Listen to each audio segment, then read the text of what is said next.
ಕರ್ನಾಟಕ ರಾಜ್ಯದಲ್ಲಿ ಇರತಕ್ಕಂತ 28 ಲೋಕಸಭಾ ಕ್ಷೇತ್ರಗಳು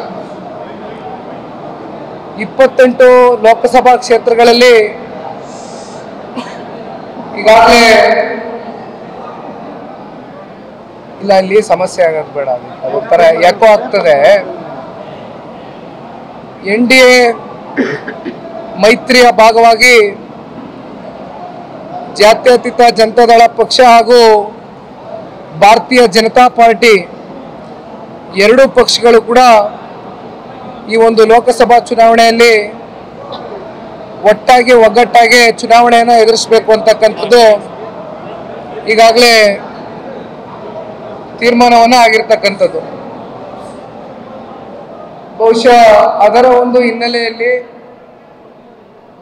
ದೆಹಲಿಗೆ ಇತ್ತೀಚಿನ ದಿನಗಳಲ್ಲಷ್ಟೇ ರಾಷ್ಟ್ರೀಯ ನಾಯಕರು ಗೃಹ ಸಚಿವರು ಅಮಿತ್ ಶಾ ಜಿ ಅವರನ್ನ ರಾಜ್ಯದ ಮಾಜಿ ಮುಖ್ಯಮಂತ್ರಿಗಳು ಪೂಜ್ಯ ತಂದೆಯವರು ಕುಮಾರಸ್ವಾಮಿ ಅವರ ಜೊತೆಯಲ್ಲಿ ನಾನು ಕೂಡ ಹೋಗಿ ಅವ್ರನ್ನ ಭೇಟಿಯಾದಂಥ ಸಂದರ್ಭದಲ್ಲಿ ಸೀಟು ಹಂಚಿಕೆ ವಿಚಾರವಾಗಿ ಈಗಾಗಲೇ ಹಲವಾರು ಚರ್ಚೆಗಳಾಗಿದೆ.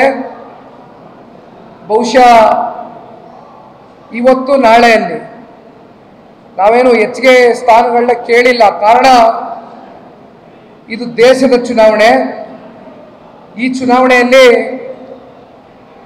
ನಾವು ಮೋದಿಜಿಯವ್ರನ್ನ ಮತ್ತೊಮ್ಮೆ ದೇಶದ 3ನೇ ಬಾರಿ ಪ್ರಧಾನಮಂತ್ರಿ ಮಾಡಲಿಕ್ಕೆ ಕರ್ನಾಟಕ ರಾಜ್ಯದಿಂದ 22 ಲೋಕಸಭಾ ಕ್ಷೇತ್ರದ ಗೆಲುವಿಗೆ 28 ಲೋಕಸಭಾ ಕ್ಷೇತ್ರದ ಗೆಲುವಿಗೆ ಇವತ್ತು ನಾವು ಕೂಡ ಬಿಜೆಪಿ ಪಕ್ಷದ ಜೊತೆಯಲ್ಲಿ ಅವ್ರಿಗೆ ಇವತ್ತು ಒಂದು ಉಡುಗೊರೆಯಾಗಿ ಕೊಡಬೇಕು ಅಂತಕ್ಕಂಥದ್ದು ನಾವಾಗಲೇ ತೀರ್ಮಾನ ಮಾಡಿರ್ತಕ್ಕಂಥದ್ದು.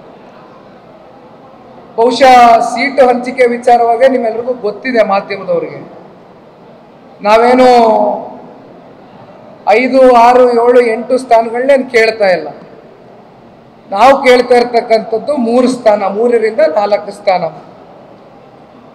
ಅದರಲ್ಲಿ ಕೋಲಾರ ಜಿಲ್ಲೆಗೆ ಸಂಬಂಧಪಟ್ಟಂತೆ ಕೋಲಾರ ಲೋಕಸಭಾ ಕ್ಷೇತ್ರದ ವ್ಯಾಪ್ತಿಗೆ ಒಳಪಟ್ಟಿರ್ತಕ್ಕಂಥ 8 ವಿಧಾನಸಭಾ ಕ್ಷೇತ್ರಗಳಲ್ಲಿ ಸುಮಾರು 3 ಕ್ಷೇತ್ರಗಳಲ್ಲಿ 3 ಶಾಸಕರನ್ನ JDS ಪಕ್ಷ ಹೊಂದಿರತಕ್ಕಂಥದ್ದು. ಅದೇ ರೀತಿ ಇನ್ನು 3 ಸ್ಥಾನಗಳಲ್ಲಿ 2ನೇ ಸ್ಥಾನವನ್ನು ಪಡೆದಿರ್ತಕ್ಕಂಥದ್ದು JDS.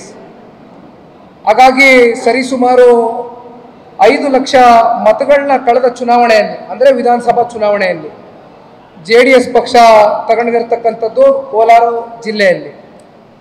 ಹಾಗಾಗಿ ಸಹಜವಾಗಿ ನಮ್ಮ ಪಕ್ಷದ ಎಲ್ಲ ಶಾಸಕರಿರ್ಬೋದು, ಪ್ರಮುಖ ಮುಖಂಡರುಗಳಿರ್ಬೋದು, ಕಾರ್ಯಕರ್ತರಿರ್ಬೋದು, ಸಂಪೂರ್ಣ JDS ಕೇಡರ್ನ ಒಂದು ಬಯಕೆ ಆಗಿರ್ತಕ್ಕಂಥದ್ದು ಕೋಲಾರ ಜಿಲ್ಲೆ ಇವತ್ತು ನಮ್ಮ ತೆಕ್ಕೆಗೆ ತಗೊಳ್ಬೇಕು ಅಂತಕ್ಕಂಥದ್ದು.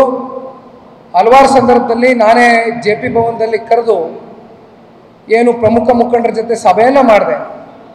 ಆ ಸಂದರ್ಭದಲ್ಲಿ ಅವರ ಅಭಿಪ್ರಾಯಗಳನ್ನ ವ್ಯಕ್ತಪಡಿಸಿದ್ದಾರೆ. ಅವರ ಅಭಿಪ್ರಾಯನೂ ಕೂಡ ನಾನು ಸಂಗ್ರಹಣೆ ತಗೊಂಡು ಪಕ್ಷದ ವರಿಷ್ಠರ ಗಮನಕ್ಕೆ ತಗೊಂಡು ಬಂದಿರತಕ್ಕಂಥ ಕೆಲಸ ಮಾಡಿದ್ದೇನೆ.